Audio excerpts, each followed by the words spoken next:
Good evening and welcome to tonight's webinar, Winter Wellness, Tips for Families Navigating the Holidays and Winter Break. My name is Candice Wu, and I am the Program Manager for Pediatric Community Outreach. And it is my pleasure to introduce Dr. Nicole Thomas and Sarah Keir, Licensed Clinical Social Worker.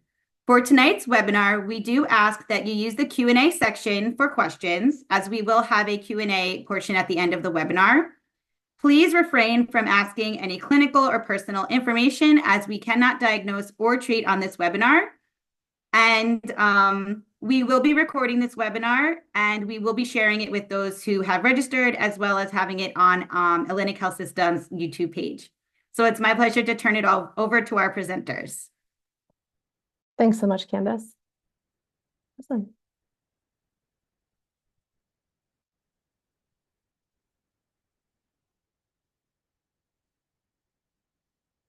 All right.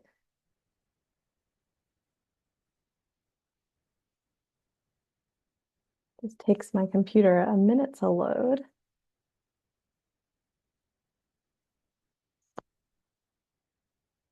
Bear with me.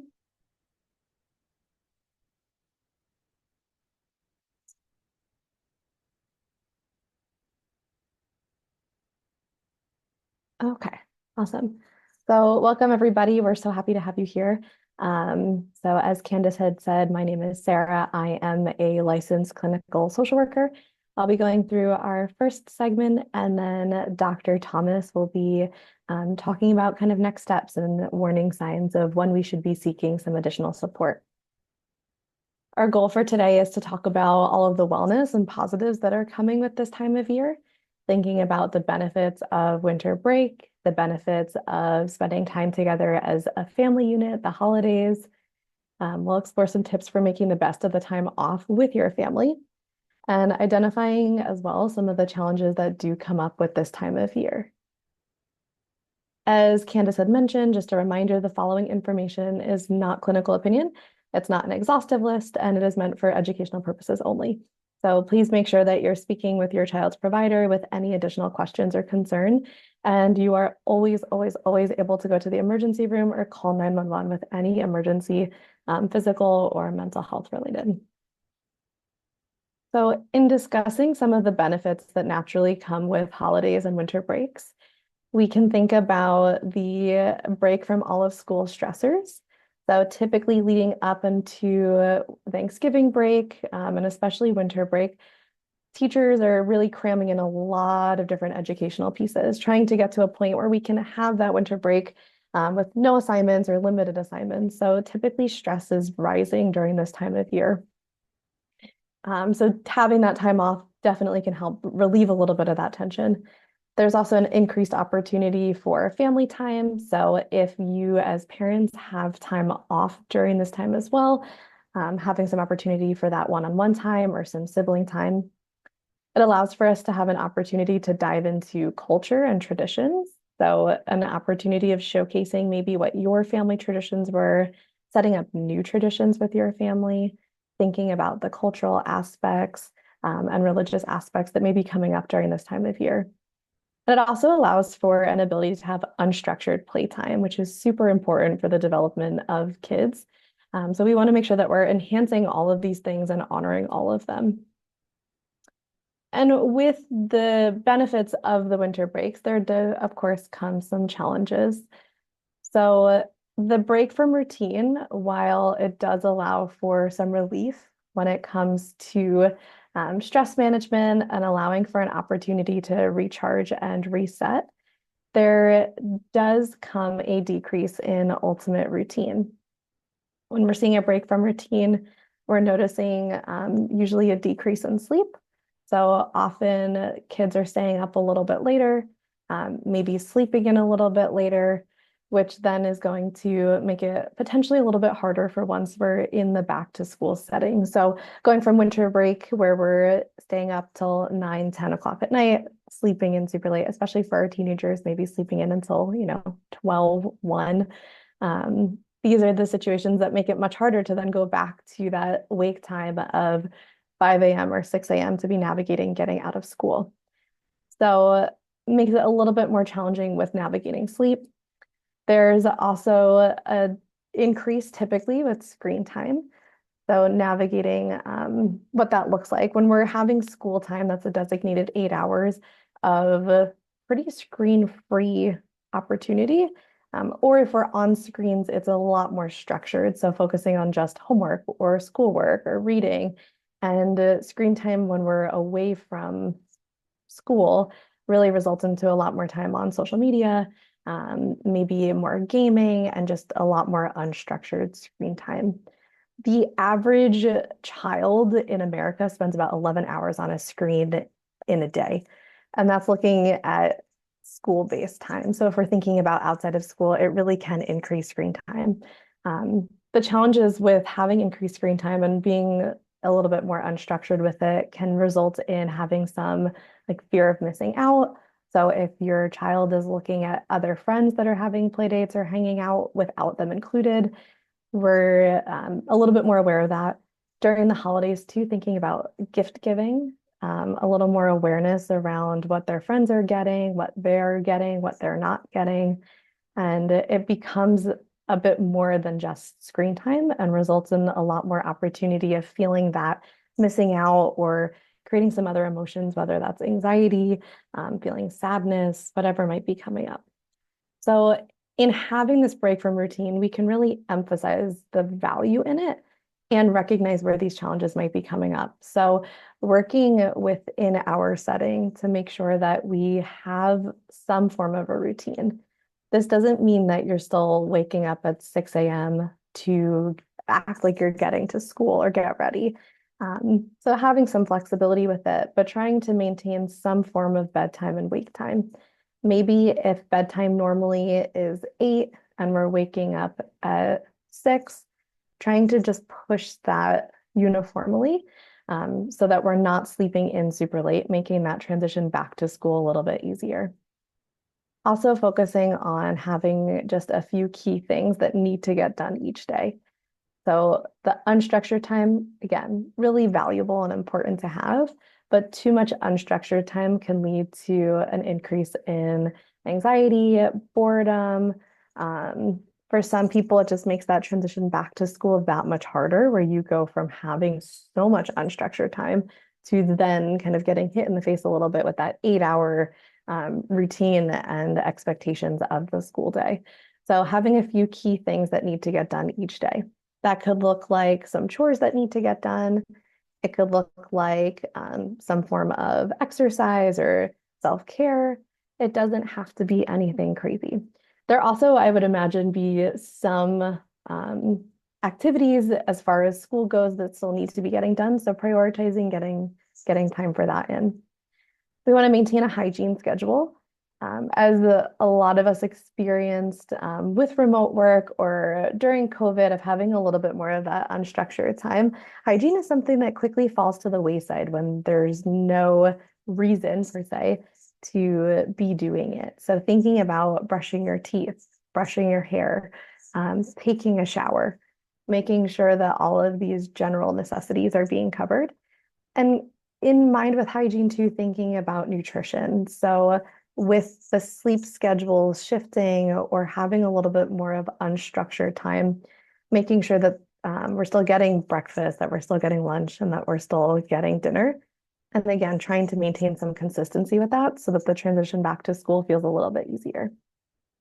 Something that could be really helpful for navigating a schedule here is using a chart. So for kids that have ADHD or need a little bit more of some visual cues, a chart of exactly what needs to get done. It could be visuals, it could be handwritten, maybe putting it in a place like the back of their bedroom door, but somewhere that they're going to be able to readily see it and think about it every day. So a chart, you can use a family calendar, keeping in mind especially the key things that are going on, trying to make it so that there's no surprises. So this is, today we're going to wake up. This is what our plan is for Thanksgiving. This is what our plan is for the next day. This is what our plan is for the weekend. Having it be a little bit more regimented with it just helps, again, navigating some transition and makes it a little bit easier for having a cope ahead plan. We can use one thing I saw recently was a button calendar. So thinking about in closets, the little round lights that you tap on and tap off, having a chart on the wall with maybe things that need to get done for each child. And when all of the buttons, all of the lights go off, that's when they know that they can have that kind of unstructured time. So lights are all on, brush your teeth, eat breakfast, do a chore, turn those lights off. Once all your lights are off, go play and have fun. So just again, really prioritizing that routine, recognizing that yes, we want to have unstructured time and we want to have fun and embrace the importance of these breaks from everything. And knowing that the transition is pretty short. We only have a couple of days of having this time. So trying to make it a little bit easier for that back to school. Around this time of year too, there definitely can be an increase in stress and mental health related concerns. So around the fall time, it could be really challenging for families with navigating mourning. Whether a grief incident happened or a loss happened this time of year, or if it happened another time of year, this time of year can often bring up those same feelings. Recognizing that the holidays are maybe missing a loved one or a pet or some form of experience that you once had. It doesn't even have to be a person or a pet that we're losing. It could be maybe you moved houses and it's mourning that experience of a previous neighborhood or previous friends or just whatever the situation is, recognizing that there might be some mourning coming up as we're navigating the holiday season. Financial strain, definitely something that comes up this time of year with all the gift giving. Often I hear from parents that, oh, well, I wasn't expecting to get presents for, every child in Johnny's class, but since everyone got us one, now we have to get one for everyone. So it could be the financial strain of gift giving. It could be the financial strain of feeling like you have to provide certain meals, certain meal expectations, and also just the reality of the financial strain of now if your child is home, maybe feeling like you have to have more activities to do that cost money. Or if you're someone who is able to get the free breakfast or free lunch at school, that's another challenge that maybe you're facing this time of year. Seasonal changes, of course, is something that's happening. I feel like we're just now creeping into our fall/winter with this cold, rainy weather that we're having. Days are getting much shorter, nights are getting much longer. And often people are going to work or going to school when it's dark out and coming home and it's dark out. So noticing that this time of year naturally might bring up some other emotions, maybe feeling a little bit more fatigued, maybe feeling a little bit more down. Honoring those emotions, allowing again for that reset, but creating some opportunities that we can cope ahead for this. Thinking about how this might affect you, if it affects you, and recognizing that beforehand so that hopefully as we get further into the winter months, it's not having as big of a show on these times. And with the advantage of being in school, if you're navigating some seasonal challenges, is there's a big distraction. So you're at school with friends, you've got a lot of activities, a lot of expectations. So sometimes that distraction can be super helpful for not thinking too much about those changes and those challenges. But as we're having these breaks, recognizing that maybe someone who was doing great during the school year, now that they have this break is not going to be doing as well. So knowing when to check in. Clinical complexity. So we were just talking about how even getting sick, physical health can play a big role in our overall mental health. And this time of year definitely comes with its challenges of getting and feeling sick. And if you as a parent are feeling really healthy, but your child is sick, or vice versa, navigating those complexities that might be coming up. How are we going to have the holidays when you're sick, but your child's not, or when your child's sick, but you have these expectations of maybe seeing certain family members? Of course, we know family conflict is something that with increased family time and family opportunities comes the risk of family conflict. So This could be conflict within siblings. It could be within different sides of the family. So if you're someone who maybe splits time between, mom's house and dad's house, that increased of back and forth between the holidays can result in some more conflict coming up. Kids do feel this, right? So the way that we're modeling our emotions 100% can reflect on how kids are feeling.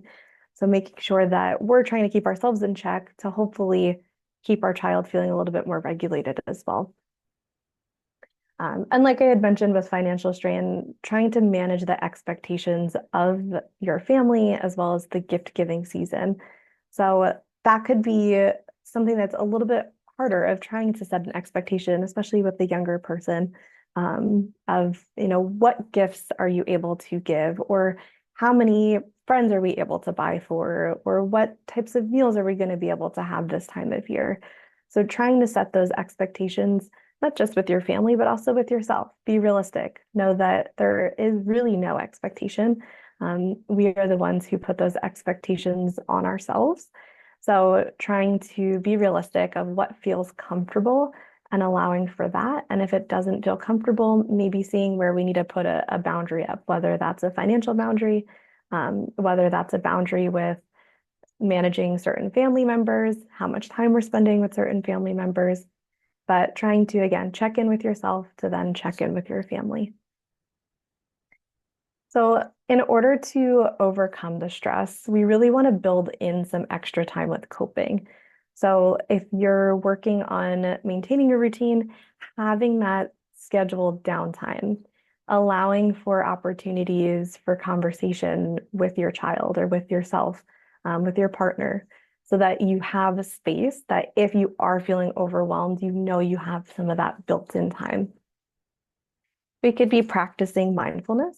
We'll go through a couple of mindfulness activities today that can help you take that experience home. The importance of mindfulness is the being present in the moment. Anxiety often comes from focusing heavily on what the future is going to look like, or those, oh, I shouldn't have done this, I shouldn't have. So if we can allow ourselves to be a little bit more focused on the present, tends to help alleviate a lot of the stress and anxiety that's coming up. And also if we're feeling a little overstimulated, a little overregulated, or dysregulated, then mindfulness can help just physiologically bring us back down, find a little bit of a more neutral set point. Again, focusing on setting boundaries and realistic expectations. Don't be afraid to have those conversations with family members. If you are someone who tends to split your time between 4 different households for holidays, and that doesn't feel doable this year, try to have those conversations in advance, set that expectation and boundary. And that way, in the moment, you're not forced to be navigating your own stress and trying to set the boundary. Try to get outside or use a light box. So in trying to mitigate some of those seasonal changes, the more time that we can get outside, ultimately, the better. It is the benefit of having some time off work and some time off of school, is we have more of those daylight hours. And the more of that vitamin D that we can absorb, the better ultimately that we're going to feel. Aside from just being outside itself being so beneficial, playing is going to up our endorphins, ultimately help us feel a lot better, and create some really nice quality time. So having some of that creative outlet with your kids can really lead to some positive interactions over this time of year. And building a cope ahead plan. So not just having the time and space for it, but knowing exactly what this is going to look like. So a cope ahead plan is really identifying a list of maybe 4 or 5 skills that you feel that you are honed in on and can do in your sleep, so that if you are feeling overwhelmed or dysregulated, you have these set of skills. There's no thinking behind it. It's just, okay, I'm going to journal. I'm going to do a mindfulness activity. I'm going to draw. And have your children work on something like this as well, whether that looks like an activity kit, just having even like popsicle sticks with different activities on it or different coping skills on it. That way, in the moment, we're not forced to be thinking about these things. We're able to just practice them. So, in thinking about some concrete mindfulness practices, I have a few for you guys to practice today. So, I would challenge everyone to practice these right now. Um, I'll walk everyone through it, and then hopefully it's something you can take home. So, 5, 4, 3, 2, 1 with the senses is one of my favorites. It takes you out of your head and brings you into your environment. It's really helpful for times of feeling overstimulated. Maybe if your heart rate's increased or if you're struggling to focus, 5, 4, 3, 2, 1 can just take us a little bit out of that element and ground us in the moment. So, what you're going to do is take a look around your space and you're going to find 5 things that you can see. Pretty easy. If this feels like something that you're like, okay, it's 5 things that I can see, there's 8,000 things around me, I don't know what to look at, you can hone it in even more of maybe 5 circles or 5 things that are red. Try to bring in a little bit more of that thought process behind it. And hopefully that can break us out a little bit more as well. So 5 things that we can see. Then we're going to 4 things that you can touch. Taking a look around your space, maybe noticing what's around you. Do you have a desk with different textures? Do you have a sweater that feels soft and fuzzy? Maybe the chair that you're sitting on. Maybe even noticing how the chair feels under your legs instead of just with your hands. So 4 things that we can touch. I like to also take this one a little bit deeper and do 4 different textures.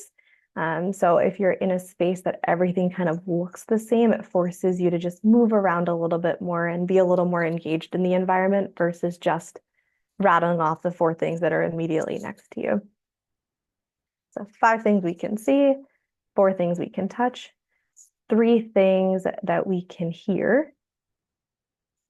Taking a moment now, maybe listening into your environment. You're hearing me speak. I know for myself, I hear the fan on my computer, and I hear the creaking on the floor above me because I'm on the bottom floor. So checking in. Sometimes this is a really quiet moment to have because it forces the chatter to stop and forces us to really just sit in the space. 2 things that we can smell. This could be anything. So smelling your environment. If you have something around you that you can open and smell, like a chapstick or you have a candle nearby, take the opportunity to do that. I often do this in my office where I don't really have that many things that we can be tasting or smelling. So what I encourage people to do is try to just think about it. Do you smell the air? Does it smell different than home? Or does it smell comforting? Does it smell like the air's on or the heat's on? Right? Kind of diving in a little bit deeper into what those senses feel like. And the last one is one thing that you can taste. Same thing, doing this in the office. I don't recommend that a lot of my kids go and taste different things that are in the office. But what I encourage them to do is maybe think about the last meal that they had, or thinking about their favorite meal. If they have an opportunity for, a piece of candy or a piece of gum, something that they can actually taste, go for it. So the way you can remember this is thinking about what's the easiest thing down to the hardest thing. Easiest thing is visual, hardest thing being taste. So 5 things we can see, 4 things we can touch, 3 things we can hear, 2 things that we can smell, 1 thing that we can taste. Another one that I love to do with my kids is color around the room. So color around the room is another one that is very easy to do in any environment. It requires nothing. What you're doing is taking a look around the room and looking for every color of the rainbow. So color around the room or rainbow around the room, taking a look and seeing what's red.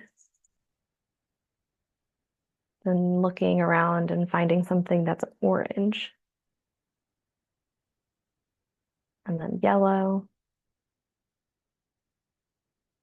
green, blue, and purple. And maybe you notice in your space that there's a lot of one color or there's not a lot of colors. And that allows for a little bit more of that having to tap into some creativity. So sometimes what I'll say is, okay, instead of colors, let's look for shapes. Like let's look for squares, circles, triangles. But the goal of these two mindfulness practices, again, we're getting out of our head and into the world around us. You can also, if someone's still feeling a little dysregulated after doing color around the room, I encourage people to think about a story if you're at home. So if you pick up a red teddy bear, where did you get that teddy bear? Do you remember how you got it? Do you remember who gave it to you? How does it feel? Do you feel comforted with holding it? Again, goal is just to get out of that dysregulation state. Another activity is creating a mind jar. This is a really fun one to do for adults and kids alike. They are really helpful for just creating a little bit of quiet space and time. What you're going to do is get a glass jar or a plastic bottle with a lid. So this could be like a mason jar. It could be an old like pasta sauce jar, anything that has a lid. You're going to mix glitter glue and water together. And then we're gluing the lid on so that nothing is leaking out. You can also add things to it. You can add gems, you can add little toys. And then in order to build in some of that mindfulness, when someone needs a little bit of a break, shake it up and then wait until the glitter all settles before resuming play. Could be really, really helpful for just, again, getting out of the moment and into feeling present. It also adds a little bit of the visual of watching the glitter fall, knowing that, okay, this is going to be maybe 2 minutes, connecting with the breath, connecting with that mind jar. Another thing that we can do to enhance our overall time this winter break is making sure that we have a safe space for our kids. So having scheduled downtime. I know the way that my family is or was very focused on, we have so many different friends and family members to see, which is amazing. And it's also exhausting, which kind of defeats the purpose of having winter break and being able to refresh and reset. Make sure to have some scheduled downtime. Doesn't have to be a long amount of time, but maybe easing into the morning. Maybe it's 30 minutes, or maybe it's before bed, having a couple of minutes to just wind down with no plans. Allow for your children to have a safe space if they're feeling overwhelmed. This could be if you're at home, maybe having a nook in the house that feels really comfortable, maybe with some like sensory toys, teddy bears, maybe some books, just a quiet area that's away from the hustle and bustle of the rest of the house. It could be having a person who's a safe space. So maybe you guys have a word that if you're out in public, your child can tell you like, oh, like I need a minute, or you have some code word that can allow for you guys to maybe go for a walk or have that opportunity. Work really with your child to identify what this looks like. Everyone's different. So some kids offering them a book in their book nook or as a safe space, that's not going to be the most regulating, right? Some kids' books are not where it is, but they need something that's more of a fidget. Some people want the sensory kind of deprivation and really have nothing around them. So work with your child to see what this safe space really is. And then that way, once it's built, you have it for the rest of time, not just for this winter break. We also want to make sure that we're trying to limit screen time. So screen time has been shown to decrease anxiety and depression. And by limiting screen time, we're also showing that there's improvement in quality and quantity of sleep. I was just listening to something that was talking about how screen time does result in shortened attention spans and making it that much harder to kind of cope with current situations because it's such an easy distraction. So by limiting our screen time too, we're also enhancing communication and family time. Again, we're trying to rebuild that connection point that's not around a screen. This also does relate to parents, so not just limiting your child's screen time, but recognizing if you're on your screen, we're kind of normalizing our kids being on our screens. So trying to find that balance for both of you where there's a limit for everyone, and then dedicated family time. In order to do this, we want to think about what our screens offering. So for a lot of kids, screens offer regulation. They offer a chance to disconnect from their thoughts or from current situations. They're fun. They could be relaxing. So in order to replace it and cut it off, we're not just trying to go cold turkey per se, but we have to think about what the purpose is and replace it with that. If they enjoy it because of competitions with gaming, maybe you have a board game at home that you guys can do, or create some form of competition with screen time even. Who can get the least amount of screen time in the household for winter break? If it creates relaxation, working on finding other alternatives, whether that's meditation, having a cup of tea, building some routine around the relaxation piece. If, as parents, we're using it more as a babysitter because we just have a lot to get done, trying to see how else can we utilize that time. Is there something else that we can do? If it's because we're cooking, can we get our child involved in cooking? If it's because we just need a moment to ourselves, can we set them up with an activity or a game that doesn't require quite as much supervision? Can you get a babysitter to come by and just help during those times?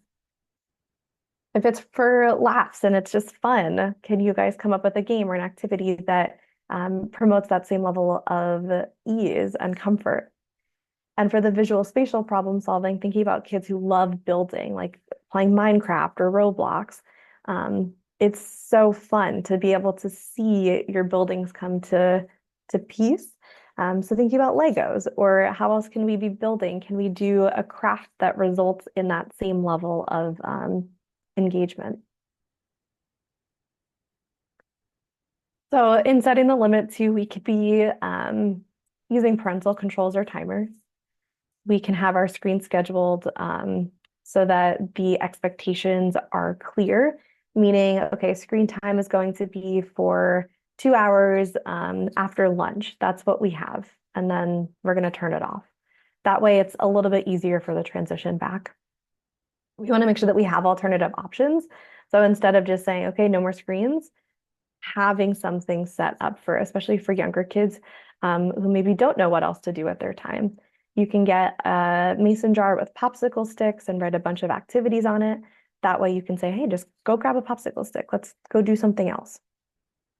Having no screen zones can be helpful, and no screen times. So no screen zones, maybe the bedroom, maybe the kitchen, no screens, and then no screen time, specifically thinking about mealtime and before bed. Keeping the consistency with that always. That way it just becomes the expectation. If I'm in my room, then I'm not going to have my phone. If I want to have my phone, I have to go to a different space. We want to make sure that we have some activities planned. Boredom often results in a lot of challenging behaviors. So having the scheduled downtime while also having some activities, whether that's game time, craft time, movie time, whatever the case is, but just making sure that we're not just filled with downtime or not just overbooked. Some activity ideas. Again, movie time, thinking about outdoor activities. So if we do get snow, maybe you're building a snowman or going sleigh riding, maybe playing with some friends, creating, making food together. And the important thing too is recognizing that emotions might come up. There's a lot of expectations that holidays are fun and it's winter break. We should all be cheery. We're not in school. But unfortunately, that's not always the case. So being prepared for what that might look like and when we might have to seek a little bit more support. Which brings us to Dr. Thomas, jumping into our next part on when to seek treatment. Okay, so again, I'm Nicole Thomas. I'm a child and adolescent psychiatrist here at Morristown Medical Center. And so we're going to transition here a little bit into, what might be some signs that there might be a little bit more of a concern. And so, the best way for me to really start with this is that when a child or a teenager is struggling, it can really look like anything and everything.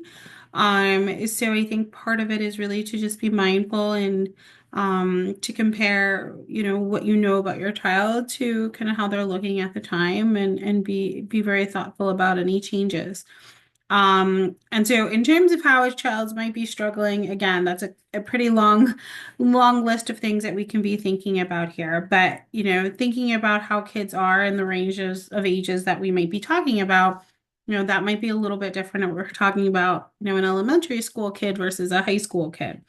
Um, Sometimes this can look like absolutely nothing is unusual, but there just might be changes that are internal and we can't pick up on. Sometimes it looks like, how we see things in books and television, or commercials on TV, and it looks like something that would be kind of qualified as depression or anxiety based on what we've, seen and heard. Sometimes it's really related to something that's going on. And, sometimes it's hard to tell that, or sometimes it's something that there's really no clear indication or reason that we can kind of go back and say, this is why I feel this way. Um, Next slide.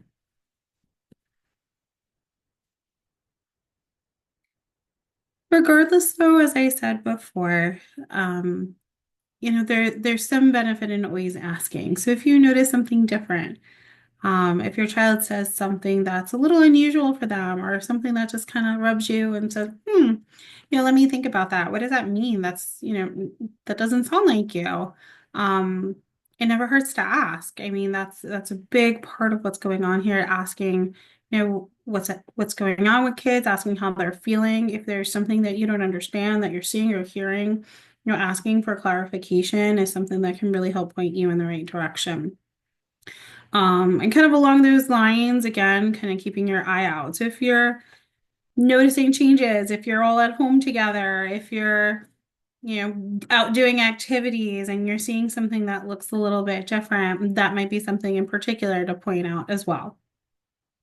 And a lot of times, we're talking about breaks, and winter break is one of the bigger ones that we get throughout the school year. But a lot of times that doesn't mean that you're kind of completely cut off from school, or other providers, therapists, people who are in the community who you're still keeping tabs with. Sometimes it does. Schools close. Obviously, there might be no teacher there that week or that day, but that doesn't necessarily mean that because school is closed that you don't have any other resources. So within the community, obviously there's quite a bit, and we'll go over that in a little bit. But just thinking of your own cohort of people that and speaking to parents of friends, and talking to your own pediatric providers, not necessarily mental health providers, if so, great. But even kind of going back to your pediatrician, who's one of the best resources that I could say, knows your kid, is going back to that person saying, hey, this is up, I'm not sure what to think of it, or hey, could we just step by for a visit? Thinking of other resources and thinking a little bit outside the box sometimes can be helpful. Um, Alrighty. So again, there's a whole lot of different things that we can see in here. This is just meant to kind of give you a little bit more of a picture of some ideas. In terms of what you might see, sometimes a kid who's really struggling with their mood or anxiety might show less interest in things, like not all of a sudden not wanting to ice skate because they never have in their entire life, but they don't want to ice skate because of something going on. And this is something they do all the time forever and love it completely. So a little bit different, right? So pulling away from things that they like to do, pulling away from extracurricular activities or friend or social engagements, withdrawing, spending more time alone, either not on electronic devices, or even more time on electronic devices.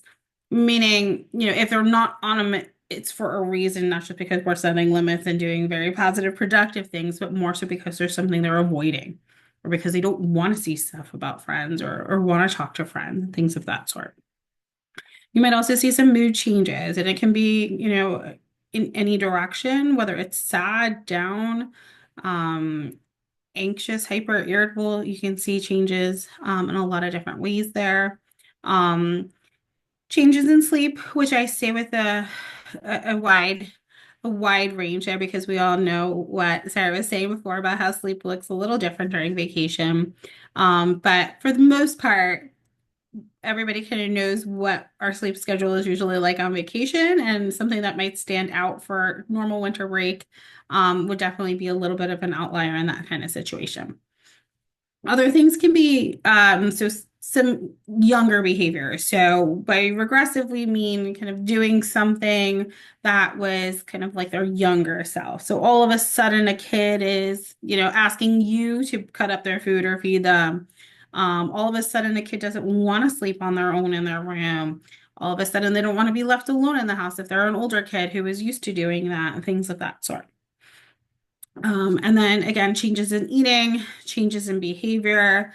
And by that, it can mean a lot of different things, but for our intents and purposes, as I said before, I think that the interest, the activity level, and also sometimes a little bit more of kind of rule breaking or risk taking behaviors can be something that's a little bit more of a concern. Next slide. Okay. So what might you hear? Sometimes you'll hear exact words, and sometimes you'll hear statements and full explanations. So always remember that that can definitely be part of what a kid, regardless of their age, is expressing to you. Sometimes it might not be that obvious. Sometimes it might be physical symptoms like stomach aches or headaches or just feeling sick. Sometimes, as I said before, not listening to the rules, all of a sudden getting in trouble, and all of a sudden not being nice or being physical or something, totally unlike them, making angry statements, saying they're sad or lonely or helpless. Sometimes expressing grief, as Sarah mentioned before. A lot of times, anniversary reactions and grief reactions can be amplified during the holidays, and during downtime too. Expressing insecurities and low self-esteem, again, kind of drawing back on that comparison to friends that might be amplified again during this time as well. Next slide. And kind of going back to what I said before, kids of any age can be showing signs. They can show it differently. They can also be very clear in what they're feeling, and use very clear and concise words to describe it. And kids of any age can express thoughts of wanting to die or hurt themselves or others. So it's also something very important to be mindful of, is that regardless of an age, those are something that kids might be dealing with. Next slide. In terms of when to seek help, I think, the overarching goal here is really anytime at all. As I said before, if something in your gut feels a little bit different, if there's something going on, you're not getting a clear picture from, your child or teen in terms of how they're feeling, asking for help and going to a pediatrician, school counselor, therapist, provider of any sort, other family member, there's never, a wrong answer in terms of, seeking something out and getting somebody else's opinion in that way. However, sometimes kids ask, which is great. So if a kid's having a hard time and they say, hey, I don't feel so good, let's talk to somebody to make me feel better. Can we tell the doctor? Things like this. Sometimes a kid might just come out and ask for that kind of stuff, which is great. And that gives you a nice clear clue that that kid might need a little bit more. Some obvious things here would be, or at least seemingly obvious from our standpoint, would be unsafe statements. So making threats to hurt themselves, kill themselves, that they want to die, hurt, kill anybody else, anything along those lines. Unsafe behavior. So obviously any actions that would be harmful or aggressive to themselves or others, or put themselves in dangerous situations. Not just necessarily in terms of wanting to hurt or kill anyone or themselves, but also sometimes just riskier. So, running out of the house, running away, making threats to do that, staying out late at night, not answering their phone if they're an older kid, just things that might not be themselves. And obviously may not intentionally be unsafe, but might really come down to being unsafe behaviors. Not taking care of this themselves, and obviously this depends again on how old a kid is. So taking that in mind, a lot of times this is really the day-to-day things, the day-to-day routine, kind of like what Sarah was saying before, right? We get up, we brush our teeth, we shower, hopefully, we change our clothes. I know somewhere in the middle of winter break that might not happen, but generally speaking, you're not going days without doing that, right? And so all of a sudden, if a kid just doesn't want to get out of bed anymore, isn't even showering, isn't showing any interest in taking care of themselves at all, that might be a clear sign. The other thing that kind of is a regular everyday kind of thing is obviously eating and drinking, going to the bathroom, that kind of stuff, right? And so obviously if all of a sudden that stuff looks very, very different, that can be something it's quite a big concern as well. The other thing here to think about is obviously we're talking about winter break as a snapshot. However, there was a before and there's going to be an after winter break. And I think a little bit of the level of concern has to do with how had things been going prior? Is this all of a sudden out of the blue because something's going on and we're on break? Or is this something that has been kind of creeping in and escalating and now it looks much worse? Or even after break is starting to kind of resolve, or we have more fun parts that are over and we're heading back to school and things are getting back into place. We're not seeing any change, or we're seeing things getting worse. And so kind of just be mindful of that trend. Like, are things getting better? Are they getting worse? Are they staying the same? That could also be helpful as well. Next slide. Alrighty. So in terms of who you can talk to, I already mentioned quite a bit of this. Many schools have a lot of resources for mental health. As I said before, I realize that some schools who do not have specific mental health resources might not have those accessible during winter breaks, but some do. So you should definitely, find out information about that before a break. The other thing to think about, as I said before, is community resources, which I'll go over with you. And again, a pediatrician can be a real advocate here and can help guide you in many very various directions in terms of having someone to go back to say, hey, can I have some guidance on what to do here? What are some resources? Who might be the best person to help me with this situation? That might be a really good point person, especially over the period of a break. Next slide. Okay, so in terms of where to get help, there's a lot of answers to some of these questions, but just in general, obviously, if you or someone is in crisis, the nearest emergency room, calling 911. We also have the National Suicide Hotline, which is 988. When we're talking about non-urgent things, obviously there's a couple resources. We have an access center here at Atlantic Health that can help with identifying a resource in terms of therapy or psychiatry, or just kind of guiding you if you're not sure which one to think about. Our American Academy of Child and Adolescent Psychiatry has quite a lot of resources as well. And they have a tool on their website which is accessible to the public for finding a child and adolescent psychiatrist near you. And then something similar with the SAMHSA, that national website as well. Next slide. Here at Atlantic Health, we have a crisis intervention service for the most part at all of our locations in varying sizes and degrees. This is just a contact list in case you need it. It might be a helpful resource here. Every one of our main hospitals here has a contact number that you can call. And then in terms of community resources, as I said before, the American Academy in Child and Adolescent Psychiatry has a lot of resources, not just in terms of what might be local to you, but also just in terms of information. And it's really geared towards a non-medical audience. So they have facts for families. So if you're dealing with anxiety or sadness or grief, or even things like bullying that aren't not necessarily diagnoses, but just difficulties. They have some brochures and facts for families where you can go and find some additional information. You can find more resources. You can find more websites. And then sometimes they also may have some really good suggested reading.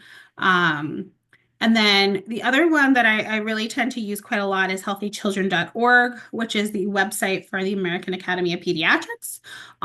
They have almost everything in there if you Google it, which is a lot of our ideas can also be, found there in terms of some tips and tricks that they suggest, because pretty much anything that comes with childhood or adolescence can be found there, from the most obscure topics. And that's a really friendly resource. They have really practical advice. And it's really, kind of well digested and non-medical. It's kind of like you went to your pediatrician and they gave you some information. So that's a really great resource. And I use it quite often when I'm talking to families as well, because it's very practical information. That's all we have of what is the formal part of our talk today. And I guess now we'll open for questions. Thank you so much for that great and informative presentation, Dr. Thomas and Sarah. If anybody has questions, please drop it in the Q&A and we can read it out loud and they can answer it. We'll give everyone a minute or two. Thank you.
If there are no questions, we can probably end the presentation here in the webinar. We do want to remind everybody that this will be sent out for people who signed up and maybe had to step away, or just for you want to go back and just rewatch and listen to any information again. We want to thank again Dr. Thomas and Sarah for joining us today, and I hope everyone has a wonderful holiday season. Thank you so much and have a good night.